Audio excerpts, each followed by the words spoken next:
మరణములు అనే పదం ఎందుకు వాడాలో మనకు అర్థమవుద్ది. వాస్తవంగా అందరికీ తెలిసిన విషయం ఏంటంటే మరణము అనే పదం ఒకటే తెలుసు. కానీ మనం ఇక్కడ ఏం పెట్టాం? మరణములు అని అన్నాం. అంటే దాన్ని ఏమంటామంటే ఏకవచనం బహువచనమా?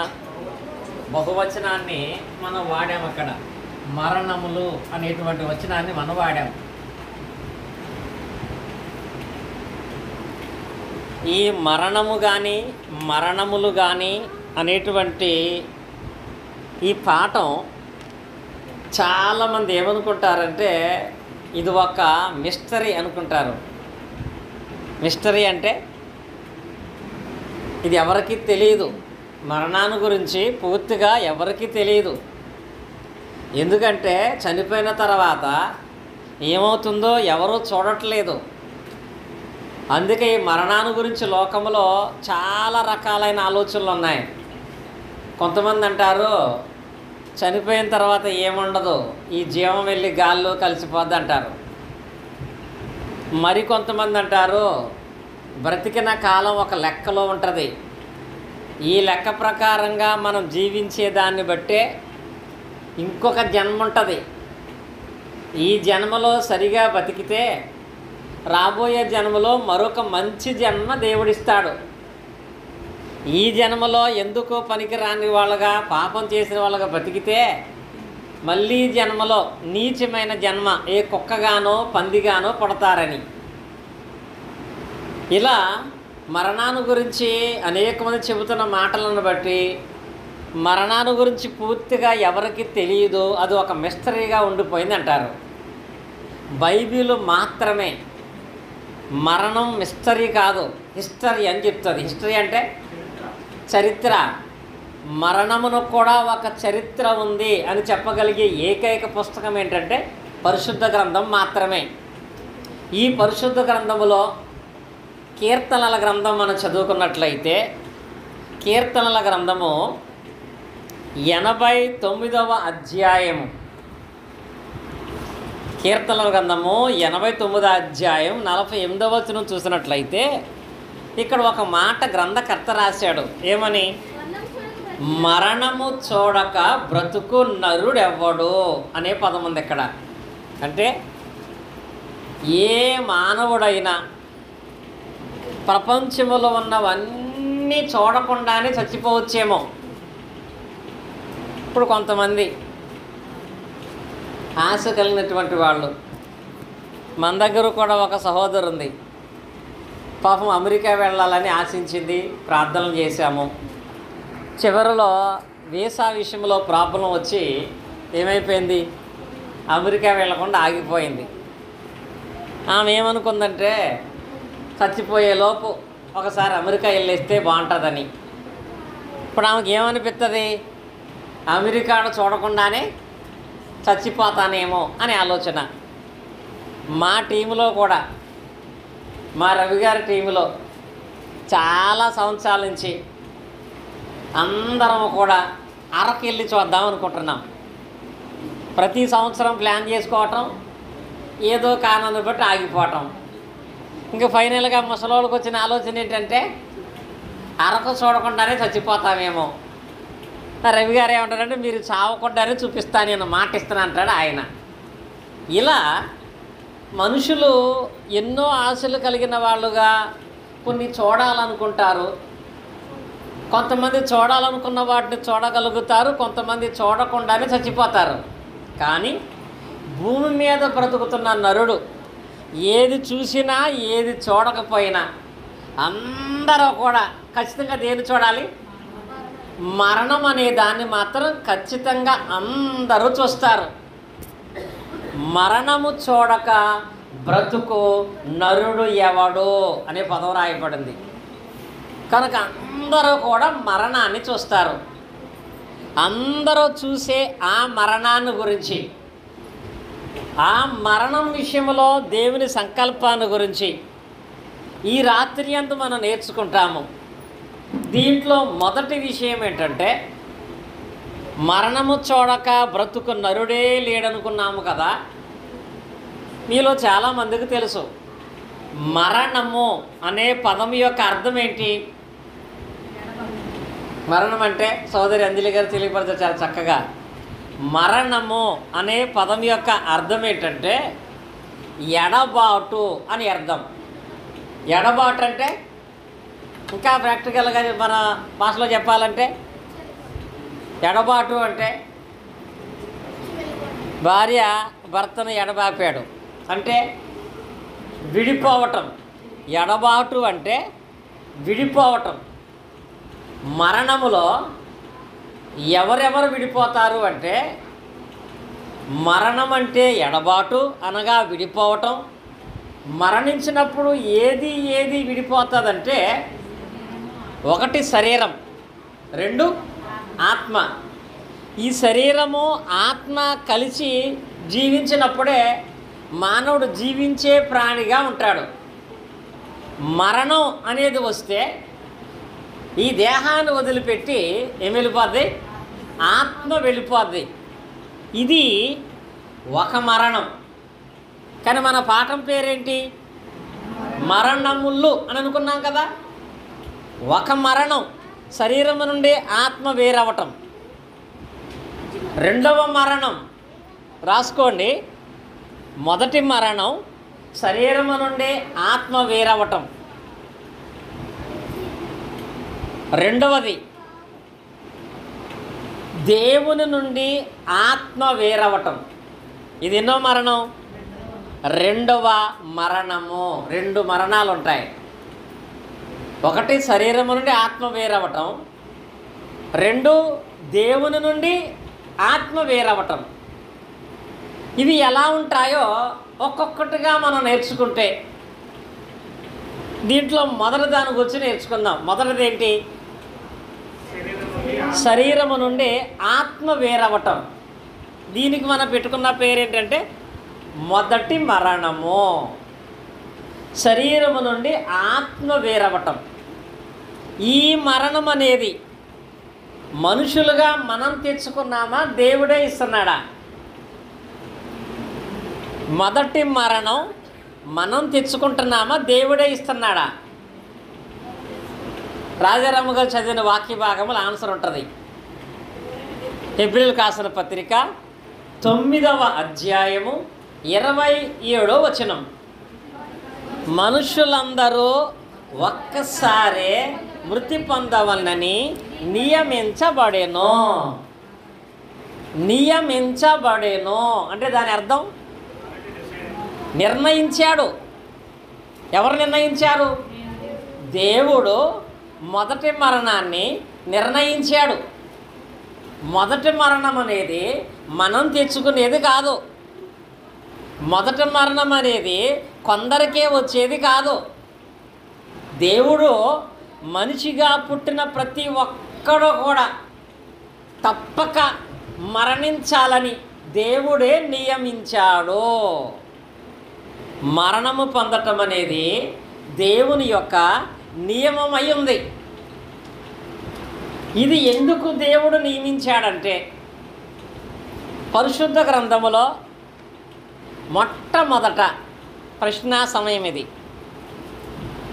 కింద ఉన్నటువంటి వాళ్ళు యవనస్తులు బాగా తెలుసున్న వాళ్ళు కాబట్టి కింద కూర్చున్నటువంటి లేడీస్ చెప్పండి. బైబిల్లో మొట్టమొదట చనిపోయినటువంటి వ్యక్తి ఎవరు? ఎవరు? హేబేలు. వెరీ గుడ్, బాగా చెప్పారు. బైబిల్లో మొట్టమొదట చనిపోయిన వ్యక్తి ఎవరంటే హేబేలు.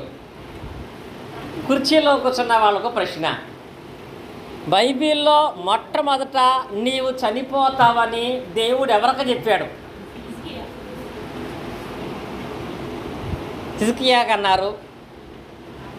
బైబిల్లో నీవు చనిపోతావని దేవుడు మొట్టమొదట ఎవరికి చెప్పాడు? పిల్లలు చెప్పారు చక్కగా, స్పీడ్గా. సుబ్బారావు అబ్బాయి చెప్పాడు కరెక్ట్గా. లేడీస్ అన్నారు కాబట్టి చాలా సీరియస్గా ఉన్నారు. ఆన్సర్ తెలిసినా తెలియకపోయినా తర్వాత కానీ చాలా చక్కగా చెప్పారు. నిజమే, లేడీస్ చెప్పలేపారు కాబట్టి పిల్లలు చెప్పారు. బైబిల్లో మొట్టమొదట సోదరు సరదమ్మ గారు చెప్పింది కరెక్టే. కానీ అసలు మొట్టమొదటి దేవుడు నీవు చనిపోతావు అని చెప్పిన వ్యక్తి ఎవరంటే ఆదాము. చూడండి, ఆదికాండం మనం చదివినట్లయితే 3వ అధ్యాయం, ఆదికాండము 3వ అధ్యాయము 19వ వచనంలో దేవుడు చెప్పాడు ఏమని? నీవు నేలకు తిరిగి చేరు వరకు నీ ముఖము చెమట కార్చి ఆహారము తిందువు, ఏలయనగా నేల నుండి నీవు తీయబడుతివి, నీవు మన్నే గనక తిరిగి మన్నైపోతావు. అంటే నేలలో నుంచి వచ్చినటువంటి ఈ దేహము తిరిగి నరలా మట్టిలోనికే కలిసిపోద్ది. నీవు ఎవరక్కడ? నీవు అంటే ఆదామా, నీవు నేల నుండి తీయబడ్డావు కనుక మరలా నీవు తిరిగి మన్నైపోతావు. ఎప్పటికైనా సరే మట్టిలో నుంచి చేయబడినటువంటి మానవుడు తిరిగి ఆ మట్టిలో నుంచి నా దేహము తిరిగి మట్టికి వెళ్ళిపోతుంది. ఇది దేవుని నియమం. ఆ నియమం ప్రకారంగా భూమి మీద బ్రతికిన వాళ్ళు అనేక మంది ఉన్నారు, కానీ బ్రతికే ఉన్నవాడు ఒక్కడొకడు లేడు. ఉన్నాడా? బ్రతికిన వాళ్ళు చాలామంది ఉన్నారు.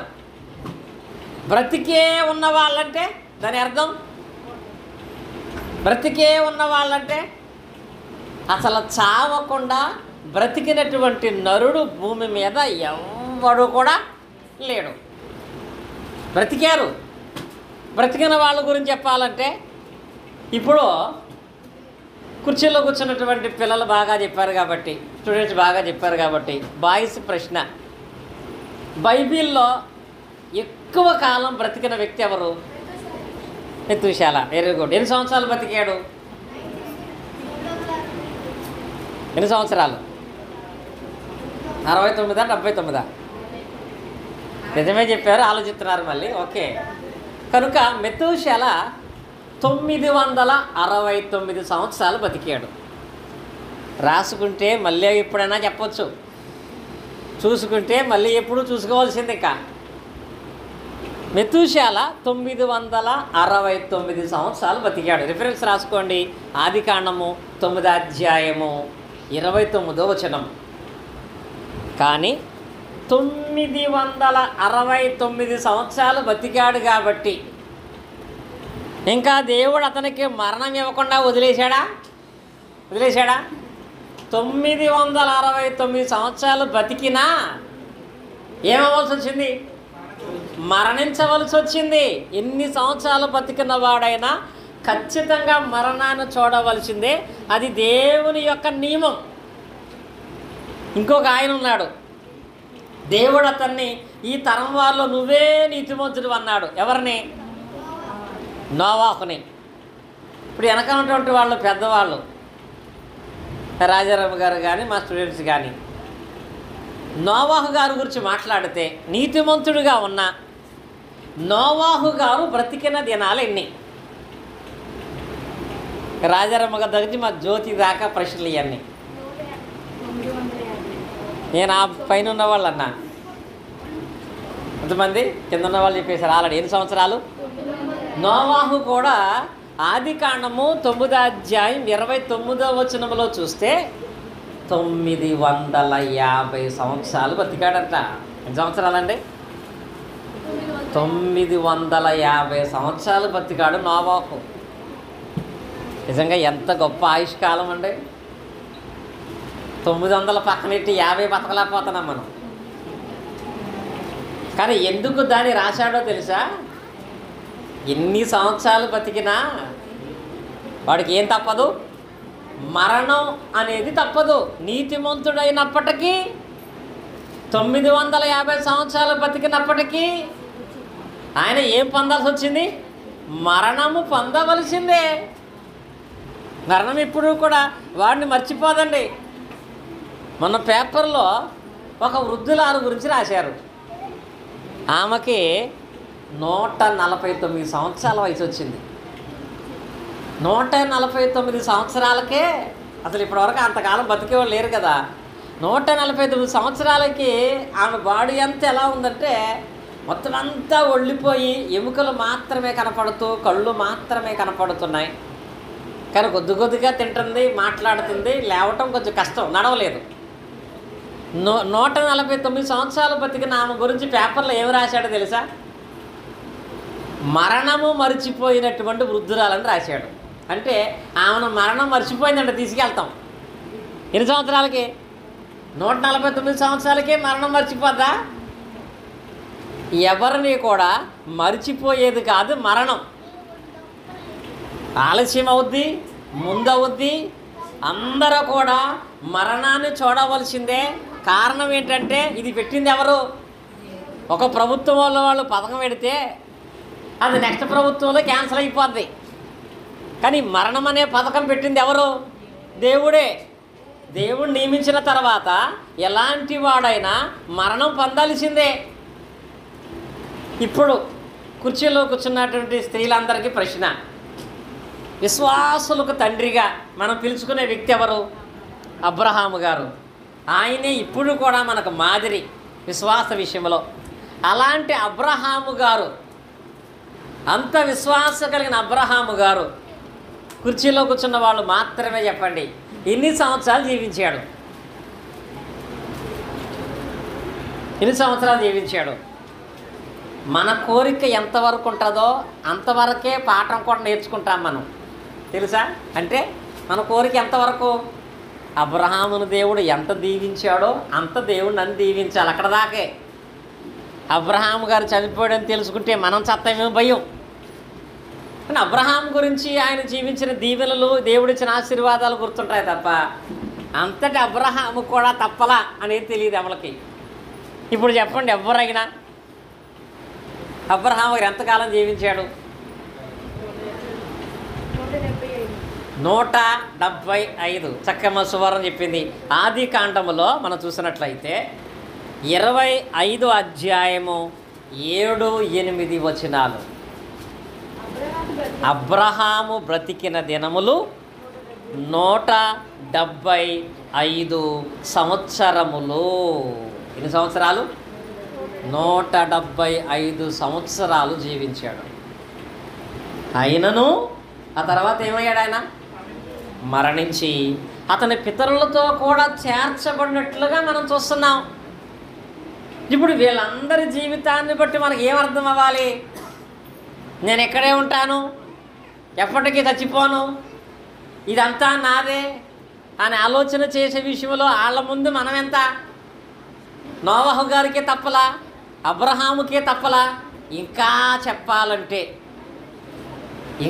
చెప్పాలంటే దేవుడే, దేవుని కుమారుడే మనిషిగా పుడితే ఆయనకు కూడా తప్పలా. ఏమవటం? మరణించటం. దేవుడే, దేవుని కుమారుడే మనిషిగా పుడితే ఆయన కూడా తప్పలేదు. ఏంటది? మరణించటం. ఆయనను గురించి ఫిలిప్పీలు రాసిన పత్రిక మనం చదివినట్లయితే, ఫిలిప్పీలు రాసిన పత్రిక 2వ అధ్యాయము 8వ వచనం మనం చదువుకుంటాము.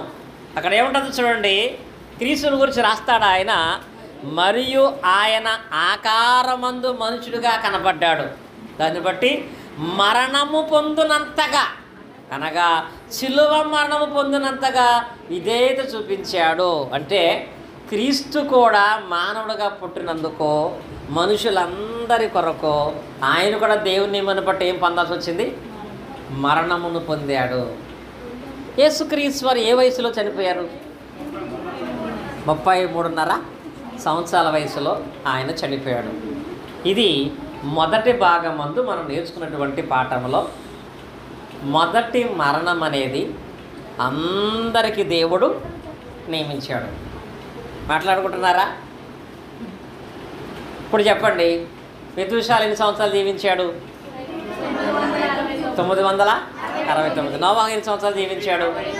155. యేసుక్రీస్తు ఎన్ని సంవత్సరాలు జీవించాడు? 3 సంవత్సరాలు. అబ్రహాం గారు 175 సంవత్సరాలు. ఇదంతా ఎవరి నియమం అంటే దేవుడే నియమించాడు. మనుషులందరూ ఒక్కసారే మరణించాలని నియమించబడెను. మొదటి మరణం దేవుడే నియమించింది. దాని నుంచి ఎవ్వరము కూడా తప్పించుకోలేం. కాబట్టి దానికోసం ఎలాంటి ప్రయత్నాలు మనం చేయవలసిన అవసరం లేదు. ఎలాంటి ప్రయత్నాలు చేసినా అది ఎప్పటికీ సాధ్యమనేది కాదు. దేవుడిచ్చిన ఆయుష్కాలాన్ని బట్టి బ్రతినంతకాలం బ్రతుకుతాం, తర్వాత ఈ దేహాన్ని వదిలిపెట్టి వెళ్ళిపోతాం. చిరంజీవుడుగా దీర్ఘాయుష్మంతుడుగా భూమి మీద ఏ నరుడు బ్రతకటం అనే సత్యాన్ని మనం గ్రహించాలి. ఎందుకనగా మొదటి మరణము దేవుడే నిర్ణయించాడు. ఇప్పుడు మనం చెప్పుకుంటున్నాం కదా, రెండవ మరణాన్ని దేవుడు నిర్ణయించాడా, మనం తెచ్చుకుంటున్నామా? రెండవ మరణము దేవుడు నిర్ణయించిందా, మనం తెచ్చుకుందా? మొదటి మరణం దేవుడే నిర్ణయించాడు, మనుషులందరికీ నియమం అది. రెండవ మరణం అనేది దేవుడు తన నియమం ప్రకారముగా ఇచ్చినది కాదు. రెండవ మరణం అనే దాన్ని దేవుడు మనుషులలో కొందరు చేసినటువంటి పాపాన్ని బట్టి శిక్షగా దేవుడిస్తున్నాడు. ఇప్పుడు స్కూల్లో ఒక మాస్టర్ ఉన్నాడు, చదువు చెప్తున్నాడు.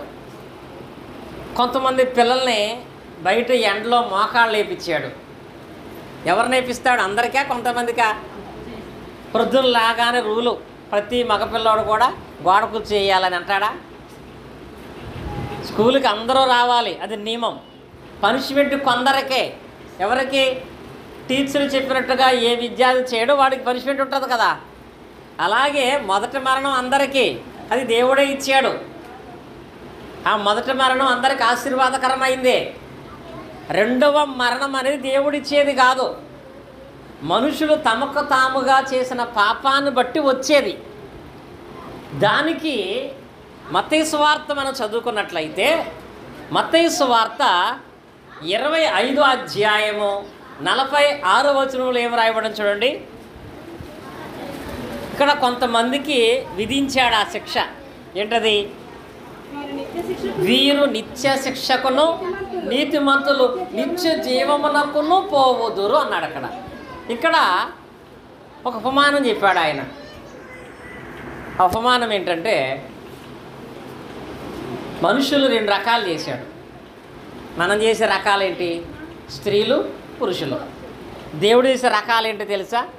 నీతిమంతులు, పాపలు. ఇలా 2 రకాలుగా చేసి వాళ్ళు రెండింటిగా పోల్చాడు. ఒకళ్ళు మేకలు, ఒకళ్ళు గొర్రెలు.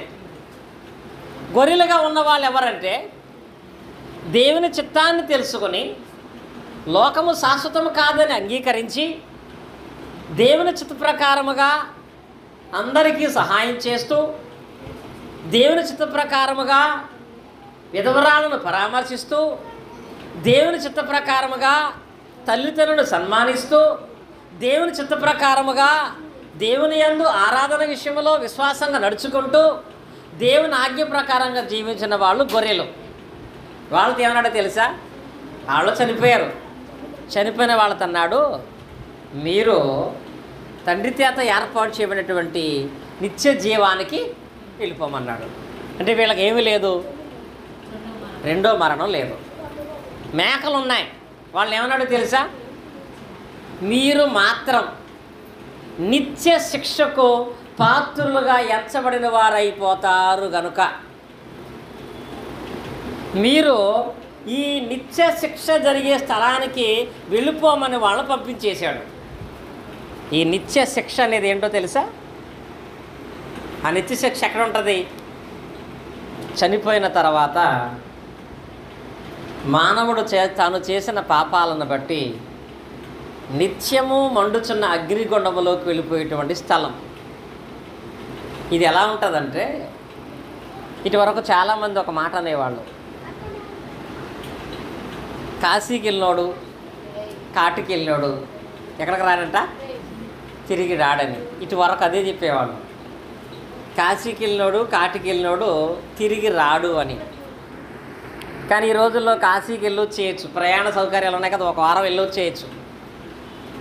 కాటికి వెళ్ళినోడు కూడా తిరిగి రాడు అంటే, కాటికి వెళ్ళినోడు కూడా తిరిగి వస్తున్నాడు, వస్తలేదా? ఉదాహరణకి బైబిల్లో కాటికి వెళ్ళి కూడా తిరిగి వచ్చిన వాళ్ళు ఎవరున్నారు చెప్పారు చక్కగా? మీరెవరు? లాజరు గారు కాటికి వెళ్ళాడు, మళ్ళీ తిరిగి వచ్చాడు. పాత నిబంధనలో కూడా అనేక మంది కాటికి వెళ్ళారు, తిరిగి వచ్చారు. యేసుక్రీస్తు వారు చనిపోయిన దినాన్న, పునరుద్ధాన దినాన్న కూడా అనేక మంది, చూడండి మత్తయి సువార్త మనం చూసినట్లయితే, మత్తయి సువార్తలో చివరి అధ్యాయంలోనికి మనం వెళ్ళినట్లయితే, మత్తయి సువార్త చివరి అధ్యాయంలో 51, 52 వచనాలు చూడండి.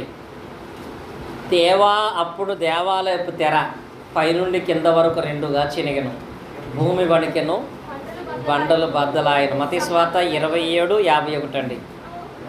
బండలు బద్దలాయను, సమాధులు తెరవబడెను, నిద్రించిన అనేకులు పరిశుద్ధుల శరీరములు లేపబడెను.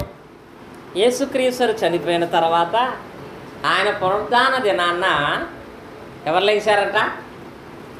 అనేకులు పరిశుద్ధులు. నిద్రించిన వారంటే చనిపోయినటువంటి వాళ్ళు అనేక మంది మరలా తిరిగి బ్రతికారు. దేవుని నామము గణపరచబడటం కొరకు చనిపోయిన వాళ్ళు మరలా తిరిగి బ్రతికారు. అంటే కాశీకి వెళ్ళిన వాళ్ళు తిరిగి వచ్చారు, కాటికి వెళ్ళిన వాళ్ళు కూడా తిరిగి వచ్చారు కొంతమంది. కానీ ఇప్పుడు ఇంకొకటి ఉంది, రెండవ మరణం, నరకం. ఇక్కడికి వెళ్ళటమే కానీ తిరిగి రావటం ఇప్పటి వరకు ఎవడికి లేదు. ఇక్కడికి వెళ్ళినటువంటి వాడు ఎప్పటికైనా కూడా తిరిగి రాడు. ఎందుకంటే ఇందాక మనం చదువుకున్న మత్తయి సువార్తలో దానికి ఏం పేరు పెట్టాడు? నిత్య శిక్ష. నిత్య శిక్ష. ఈ రోజుల్లో కోర్టులో యావజ్జీవ ఖైదీగా శిక్ష చేస్తారు. యావజ్జీవ ఖైదీగా శిక్ష కూడా ఎన్ని సంవత్సరాలు? 14 సంవత్సరాలు అంతే. చెప్పడానికి ఆయనకి లైఫ్ టైం శిక్ష అంటారు, కానీ లైఫ్ టైం శిక్ష చేసినా అతను 14 సంవత్సరాల తర్వాత వదిలేస్తారు.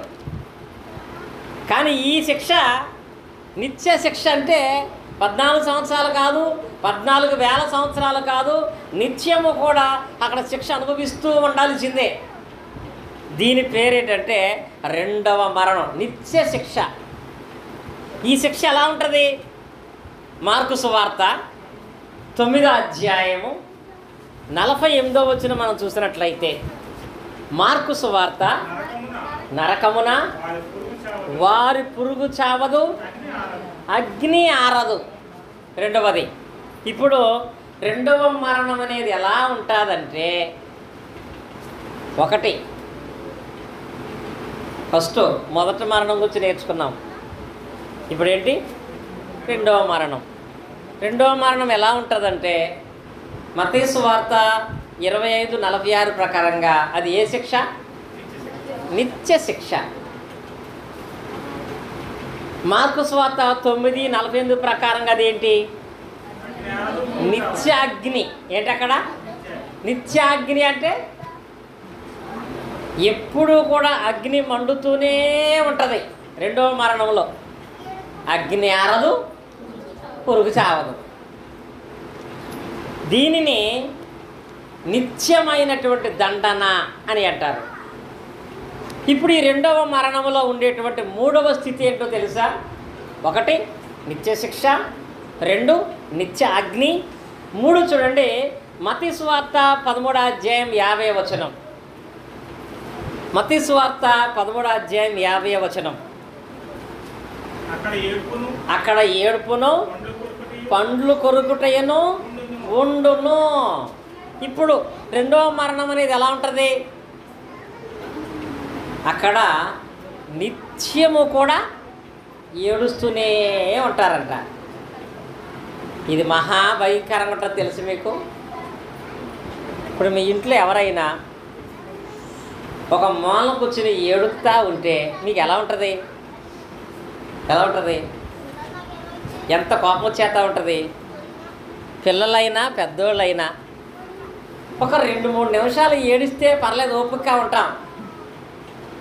వాడు ఒక 10 నిమిషాలు కంటిన్యూగా ఏడుస్తుంటే ఎంత కోపం వచ్చేది. ఇక్కడ నరకంలో కూడా ఎలా ఉంటుంది తెలుసా? అక్కడ నీ చుట్టూ ఉన్న వాళ్ళందరూ ఏం చేస్తూ ఉంటారట? ఏడుస్తూనే ఉంటారంట. ఇది నిత్య ఏడుపు, రాత్రి పగలు ఏడుపు ఆగదు. అలా ఎప్పుడు ఏడ్చే వాళ్ళ మధ్య నువ్వు ఉంటావు. ఉండగలవా? అది ఎలా ఉంటుంది? వేరే సౌండ్ ఏమి వినపడదండి, వేరే మాటలు ఏమీ వినపడవు. నిత్యము ఏడుపే, ఎప్పుడు ఏడుస్తూనే ఉంటారంట. వాళ్ళతో పాటు నువ్వు కూడా ఏడుస్తూనే ఉండాలి. చెప్పాలంటే ఒక 10 నిమిషాలు కూడా ఏడుపు ఆగే అవకాశం ఉండదండి. ఎందుకో తెలుసా? ఇప్పుడు ఏదైనా దెబ్బ తగిలితే ఆ మంట కొంచెంసేపు ఉంటుంది, కొంచెంసేపు ఏడ్చి మానేస్తాం. కానీ ఇక్కడ మంట తగ్గదు, పురుగు చావదు.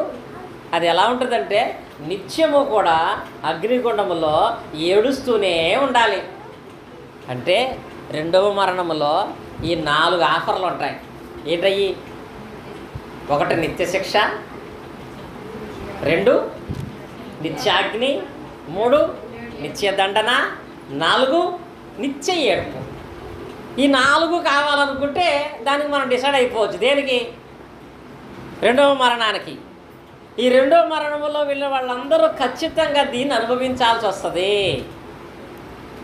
కానీ ఈ పరిస్థితి, ఈ రెండవ మరణం ఎవరు పొందుతారో అనేది మనం తెలుసుకున్నాం. ఇప్పుడు 2 చెప్పాను నేను. మొదటి మరణం అనేది అందరికీ ఉంటుంది, రెండవ మరణం అనేది ఉంది. అది ఎలా ఉంటుందో తెలుసుకున్నాం. అలాంటి ఆ మరణానికి ఎవరు వెళతారంటే ఇది దేవుడు నియమించింది కాదు. ఈ రెండవ మరణానికి వెళ్ళేటువంటి వాళ్ళు దేవుడిచ్చేది కానీ వాళ్ళుగా తెచ్చుకునేది. ఇది చెప్పాలంటే ఒక చిన్న ఎగ్జాంపుల్ చెప్తాను నేను. మా ఫ్యామిలీలో ఒకసారి కరోనా టైంలో మాకు ఒక ఆయన ఉన్నాడు. ఆయన పనికి వెళ్తాడు వస్తాడు, పనికి వెళ్తాడు వస్తాడు. కానీ పని చేసే దగ్గర కానీ రోడ్డు మీద కానీ ఏదైనా ఒక వస్తువు కనపడితే దొంగతనం చేయడు, కానీ ఒక వస్తువు ఏడైనా పాడేసుకుంటే అది మనకు ఉపయోగపడుతుంది, తెచ్చేస్తాడు. ఎప్పుడు ఏదో ఒకటి తీసుకొస్తాడు ఇంటికి. ఇలాంటి వాళ్ళు చాలామందిలో తెలుసా? పనికిరాయిందైనా పాడేస్తానంటే ఇప్పటికీ నాకు ఇవ్వండి, ఇంట్లో పట్టుకుని ఏదో ఒకటి ఉపయోగించుకుంటా ఉంటారు. చూసారా? ఎలా ఒకసారి ఆయన కరోనా టైంలో లాక్డౌన్ అయినా ఎక్కడొక వెళ్ళి తిరిగి వస్తుంటే కరోనా డ్రెస్ ఉంటుంది తెలుసా? ఏ డ్రెస్సు?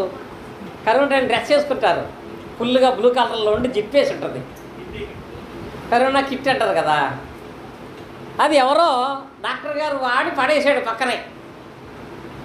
అది చూసి చాలా బాగుందని దాన్ని పెట్టుకొచ్చేసాడు ఇంటికి. దేన్ని? ఆ కరోనా డ్రెస్ పట్టుకొచ్చేసాడు.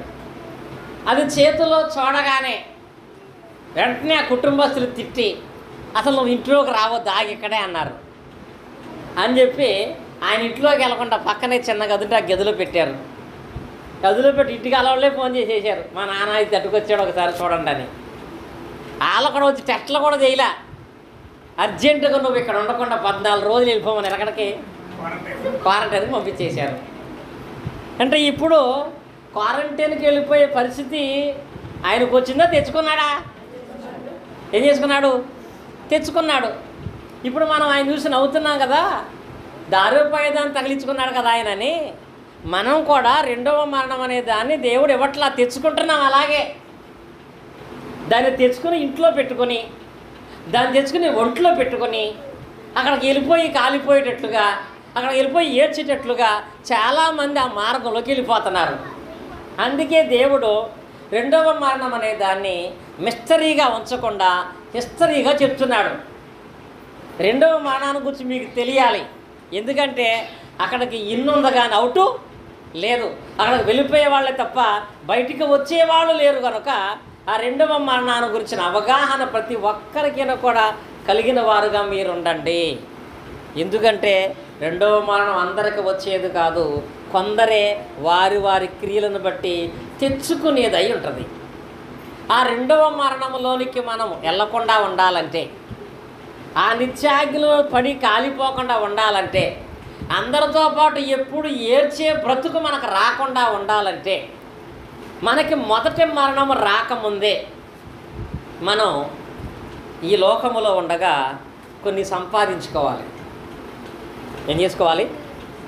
సంపాదించుకోవాలి. ఏం సంపాదించుకోవాలంటే మత్తయి సువార్త 22వ అధ్యాయము 13వ వచనాన్ని మనం చదువుకుందాం. మత్తయి సువార్త 22వ అధ్యాయం 13వ వచనం. అంతటా రాజు, పై వచనం చదవండి. స్నేహితుడా, పెండ్లి వస్త్రము లేక ఇక్కడికి ఎలాగో వచ్చితువని అడుగగా అతడు మౌనంగా ఉన్నాడంట. ఎప్పుడైతే మౌనంగా ఉన్నాడో వాడిన యజమానుడు ఏమన్నాడంట? వీడి కాళ్ళు చేతులు కట్టి చీకట్లో త్రోసివేయండి. అక్కడ ఏముంటుంది? అక్కడ ఏడుపును, ఏడుపు. ఎప్పుడు ఏడుపు? ఎక్కడ? నిత్య మరణములో. అంటే రెండవ మరణం పొందిన వారు నిత్య నరకములో అది అనుభవిస్తారు. ఇప్పుడు ఆ నిత్యమైన ఆ దండనకు, రెండవ మరణానికి ఎవరు వెళ్ళిపోయారు? ఇక్కడ ఈ వచనములో పెండ్లి వస్త్రము లేనివాడు. ఇక్కడ ఉపమానం ఉంటుంది. ఒక రాజుగారు పెండ్లి విందు ఏర్పాటు చేసి ఆ పెండ్లి విందుకి రమ్మని అందరినీ ఆహ్వానించాడు. కానీ ఆ పెండ్లి విందుకు వచ్చేవాడు ఖచ్చితంగా దేన్ని సంపాదించుకుని రావాలి? పెండ్లి వస్త్రము సంపాదించుకోవాలి. పెండ్లి వస్త్రము సంపాదించుకున్నవాడే ఆ విందుకు రావాలి. కానీ ఆ పెండ్లి విందుకి అందరూ వచ్చారు. ఎలా వచ్చారంటే పెండ్లి వస్త్రం వేసుకునే వచ్చారండి. ఈ రోజుల్లో స్కూల్ కూడా అంతే కదా. ఇప్పుడు సుబ్బారావు గారి పిల్లలు ఉన్నారు, వాళ్ళు వెళ్ళేటువంటి స్కూల్ అయినా, మా పిల్లల స్కూల్ అయినా యూనిఫామ్ అనేది ఖచ్చితంగా పాటిస్తారు. నేను చదువుకోవటానికి వచ్చాను, యూనిఫామ్ విషయంలో షూ మాత్రమే లేవంటే ఊరుకుంటారా? మా ఏజీకి స్కూల్లో మరీ దారుణం. కిరణ్ మాస్టర్ అని ఒక ఆయన ఉంటాడు. వీడి ఎంట్లో ఎంత బాధపడి సైకిల్ తొక్కుంటూ వెళ్ళినా నీ బ్యాగ్కి నేను కాపలా కాస్తాను కానీ ఇంటికి వెళ్ళి షూ వేసుకురామని పంపిస్తాడు. అంటే భౌతిక సంబంధంగా చదువు చెప్పేటువంటి స్కూల్స్లో ఒక యూనిఫామ్ పెడితే అది కలిగి ఉండకపోతే వాళ్ళు పంపించేస్తున్నారు. ఇలాగే దేవుని యొక్క సంకల్పంలో కూడా ఒక యూనిఫామ్ ఉంది. దాని పేరేంటంటే పెండ్లి వస్త్రము. పెండ్లి వస్త్రము ధరించుకున్నవాడుగా పెండ్లి విందుకి వెళ్ళాలి. ఈ పెండ్లి విందు ఏంటో తెలుసా? పరలోక రాజ్యము. ఈ పరలోక రాజ్యములో ఉన్నవాడే క్రీస్తు ద్వారా పరలోకానికి కూడా వెళతాడు. కానీ ఇక్కడ జీవించిన వ్యక్తి సహవాసం అయితే కలిగిన వాడుగా ఉన్నాడు, కానీ సంఘంతో సహవాసం కలిగి ఉన్నాడు, సేవకులతో సహవాసం కలిగి ఉన్నాడు, నిత్యము ప్రార్థనకి వెళ్తూ ఉన్నాడు, కానీ ఏం సంపాదించుకోలేకపోయాడు? పెండ్లి వస్త్రాన్ని మాత్రం సంపాదించుకోలేకపోయాడు. ఈ పెండ్లి వస్త్రం ఏంటో తెలుసా? ఈ వస్త్రం ఏంటి? రక్షణ వస్త్రం. ఈ వస్త్రం ఎప్పుడు వస్తుంది? బాప్తిసం పొందటం వలన రక్షణ వస్త్రాన్ని మనం సంపాదించుకుంటాం. ఇప్పుడు రెండవ మరణానికి ఎవడు వెళ్ళిపోతాడంటే ఈ వస్త్రం లేనోడు. ఈ వస్త్రం నీకు మొదటి మరణము రాకముందే, ఈ వస్త్రం క్రీస్తు రాకముందే మనం సంపాదించుకోవాలి. భౌతికంగా నువ్వు ఎంత దరిద్రుడైనా, భౌతికంగా నువ్వు ఎంత పేదవాడైనా ఆ విషయంలో ఎలాంటి సమస్య లేదు.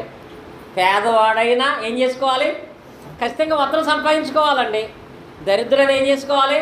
ఖచ్చితంగా వస్త్రం సంపాదించుకోవాలి. నేను మహా పేదవాడుగా ఉన్నాను, వస్త్రం కొనుక్కోలేకపోయాను, మరీ దరిద్రుడిగా ఉన్నాను, వస్త్రం కొనుక్కోలేకపోయాను అంటానికి అవకాశం లేదు. ఎందుకో తెలుసా? ఈ వస్త్రం కాస్ట్ ఎంత? రక్షణ వస్త్రం కాస్ట్ ఎంత? ఫ్రీ. ఏంటండి? ఉచితం. రక్షణ వస్త్రం అనేది ఫ్రీ. ఈ ఉచితమైన వస్త్రం నీవు ధరించుకోకపోతే, సంపాదించుకోకపోతే బాప్తిసం పొందటానికి వాయిదాలు వేస్తే తర్వాత చూస్తాను అంటే ఈలోపు దేవుడు నియమించిన మొదటి మరణం వస్తే మనం ఎక్కడికి వెళ్ళిపోతాం? రెండవ మరణంలోనికి వెళ్ళిపోతాం. ఎందుకు వెళ్ళిపోతున్నావంటే నీకు వస్త్రం లేదు కాబట్టి రక్షణ వస్త్రము లేనివాడు ఆ వస్త్రాన్ని సంపాదించుకోవాలి. రెండవది, ఆ వస్త్రాన్ని సంపాదించుకున్నవాడు ఆ వస్త్రం ఏం చేసుకోకూడదు? పోగొట్టుకోకూడదు. పోగొట్టుకున్నా ప్రవేశం లేదు, సంపాదించుకోకపోయినా ప్రవేశం ఎంత మాత్రము లేదు. ఇందాక ఒక సంతోషకరమైన వార్త. నేను స్థానిక సంఘంలో బాప్తిసం పొంది సుమారుగా కొన్ని నెలలుగా సంఘానికి దూరం అయిపోయాడు ఒక వ్యక్తి, ఆ కుటుంబం కూడా. ఆయన దాకా శ్రీరాముని వెళ్తే ఆయనే దగ్గరికి వచ్చి మాట్లాడతా, నేను సుమారుగా అన్నీ కోల్పోయాను, భ్రష్టత్వంలో పరిస్థితుల్లోకి వెళ్ళిపోయాను. నిజంగా నా స్నేహితులు నన్ను అలా పాడు చేశారు. పిల్లల చదువులు కూడా చదివించలేని పరిస్థితుల్లో వచ్చేసాను. కానీ దేవుడి దయ వల్ల ఆ ఊరే వదిలేసే పరిస్థితి వచ్చింది. నేను వేరే చోటకు వెళ్ళి వేరే చోట ఉంటున్నాను. ఖచ్చితంగా ఈ ఆదివారం కాక నెక్స్ట్ ఆదివారం నుంచి నేను నిర్ణయం తీసుకున్నాం, ఆరాధనకి వద్దామనుకుంటున్నామని. అంటే అతను ఏమనుకున్నాడో తెలుసా? ఏం పోగొట్టుకున్నాడు? భౌతికంగా ఆరోగ్యము ఐశ్వర్యము కాదండి, రక్షణ సంబంధమైన స్థితిని పోగొట్టుకున్నాడు. అలాగే పోగొట్టుకుని అలాగే ఉంటే ఆయన ఏడుపు ఇంకెప్పుడు అలాగే ఉంటుంది. ఎక్కడ? నరకములో. ఆయన మాత్రమే ఈ దినాల్లో చాలామంది కూడా రక్షణ పొంది దాన్ని పోగొట్టుకున్న వాళ్ళు అయిపోతున్నారు.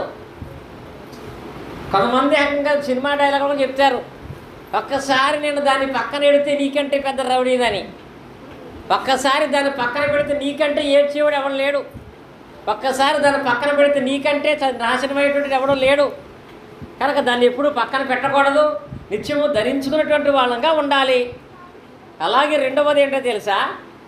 సంపాదించుకోవాల్సిన దాంట్లో అదే మత్తయి సువార్త 25వ అధ్యాయంలో మనందరికీ బాగా తెలిసిన ఒక ఉపమానం ఉంది. అదే 10 మంది కన్యకలు గూర్చినటువంటి ఉపమానం.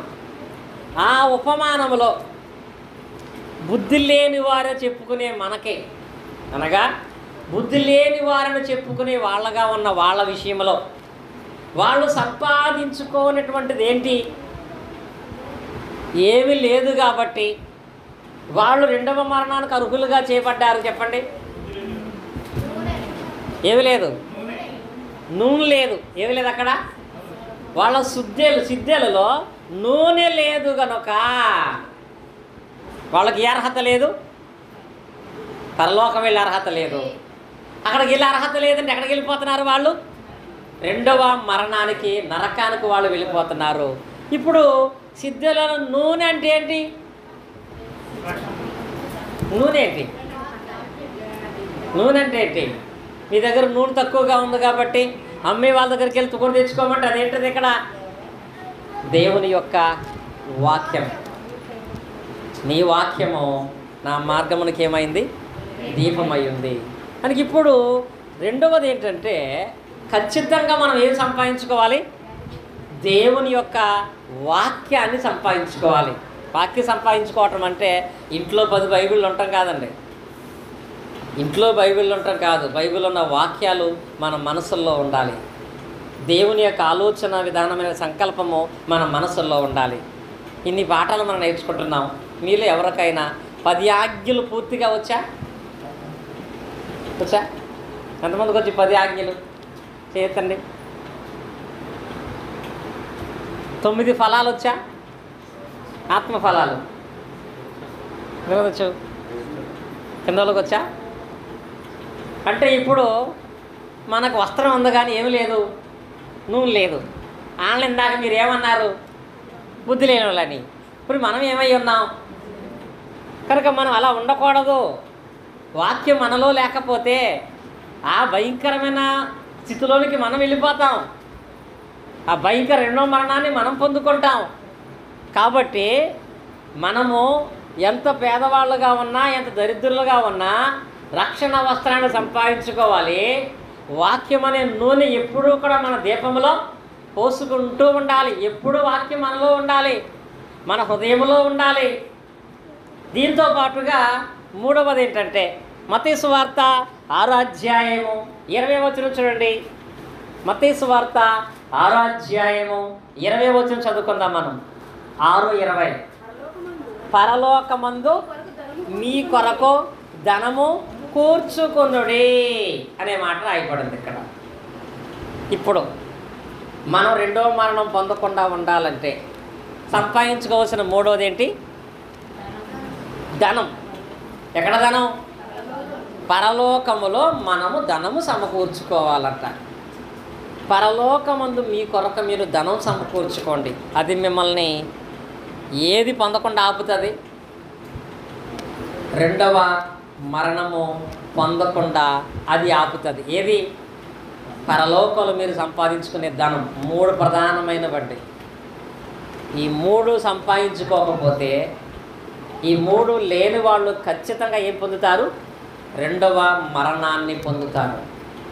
పరలోకములో మీ కొరకు మీరు ధనం సమకూర్చుకోండి.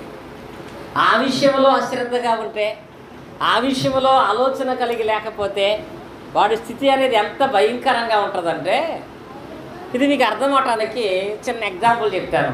మన సువార్త కొడుకులో కూడా చెప్పాను, అర్థం అవటం కొరకు మాత్రమే. అదేంటంటే, ఒక వ్యక్తి ఉన్నాడు. ఈయన ఎక్కడ ప్రార్థన పెట్టినా వెళ్తాడు. అది ఏ ఉద్దేశమైనా, వాక్యం వినాలనో లేకపోతే పాట పాడాలనో. కొంతమంది కొన్ని ఆలోచనలు ఉంటాయి తెలుసా? పాట పాడాలనే ఆలోచనతో మాత్రం వెళ్తారు, పాటకపోతే కోపం వచ్చేది. ప్రార్థన చేయాలని ఆలోచన చేస్తారు, ప్రార్థన పోతే కోపం వచ్చేది. ఇంకా మరి కొంతమంది అసలు వాక్యం చెప్పే అవకాశం ఉంటేనే వెళ్తారు. ఒక ఆయన అంటా ఉంటాడు, మీటింగ్కి రమ్మంటే నా బోరందా అని. బోరంటే బోరంటే వస్తాం, బోరంటే రాడు. అంటే వాక్యం చెప్పే అవకాశం వస్తే వాక్యం అంటే రాడు. ఇలా ప్రార్థనకి వెళ్ళేటువంటి వాళ్ళలో ఇలాంటి ఆలోచనలు ఉంటాయి. ఇలా ఒక ఆయన ప్రార్థన ఇస్తారనో, పాట ఇస్తారనో, వాక్యం ఇస్తారనో, భోజనం పెడతారనో, పలహారం పెడతారనో వెళ్తున్నాడు. వెళ్ళే ఈయనకి ఎప్పుడు ఏమి రాలేదంటే, మనం వెళ్ళి తీసుకోవటం కాదు, మనం పరలోక సంబంధమైన ధనాన్ని సమకూర్చుకోవాలనే విషయం ఆయన గ్రహించలేదు. గ్రహించినా గ్రహించకపోయినా ఆదివారం వస్తే ఖచ్చితంగా నీ దగ్గరికి ఏమవుతుంది? చందా కర్ర వస్తుంది కదా. అక్కడ ఏమనుకునేవాడంటే, సరే ఇప్పుడు నేను ఇవ్వాల్సి వస్తుందని, ఆదివారం ఇవ్వాల్సి వస్తుందని ఆయన వారానికి ₹1 మాత్రమే చందా వేసేవాడంట. ఎంత?